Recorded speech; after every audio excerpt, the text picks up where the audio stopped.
ჩინეთში მოგზაურობის დროა.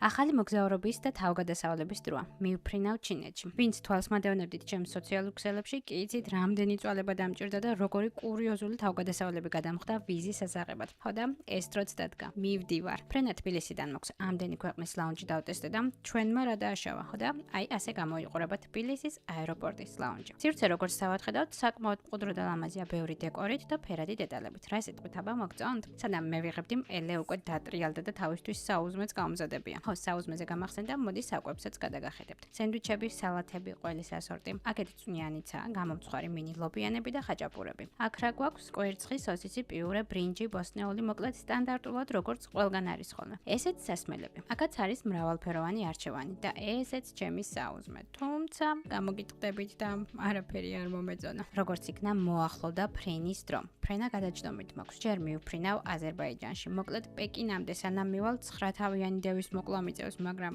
ახლა დანებება ნამდვილად არ გამოვა. მოდი გადმოვხედოთ ჩვენს ქალაქსაც. აი ასეთი ლამაზი და მწვანეა ჩვენი დედაქალაქის ზემოდან. ფრენა აზერბაიჯანის ავიახაზებით მოქვს. აუფრინდით თუ არა, მალევე მოვიდა კვება. აი ასეთი სენდვიჩი მოგვიტანეს, სხვათა შორის ცუდი არ იყო. ან მშიოდა ძალიან, რადგან ლაუნჯში საერთოდ ვერაფერი ვერ ვჭამე. ფრენა 1 საათსა და 10 წუთს გაგრძელდა. მალევე ჩავედით ბაქოში. გადაგვიყვანეს მეორე ტერმინალში, სადაც 6 საათი უნდა ვიყურყუდო. აქაც მოვძებნოთ ლაუნჯი, სხვა რა გზაა. აქ რამდენიმე ლაუნჯი ვნახე და არც ერთი არ მომეწონა. ბოლოს ერთ-ერთში მაინც შევედი და ცოტა ღვინო მოვწრუბე. დრო რამენაირად ხომ უნდა გამეყვანა. როგორც იქნა, გამოცხადდა ჩემი რეისიც. დაიწყო ჩასხდომა პეკინის მიმართულებით. სულ რამდენიმე საათიც და უკვე ჩინეთში ვიქნები. თუ მჯეროდეს. აი ასეთი საკმაოდ დიდი თვითმფრინავია. ესენი დაგვახვედრეს. აბა გამყუთოთ. პატარა unboxing-ის დროა თვითმფრინავში. მინის ამგზავრო კბილის ჭაგრისი თავი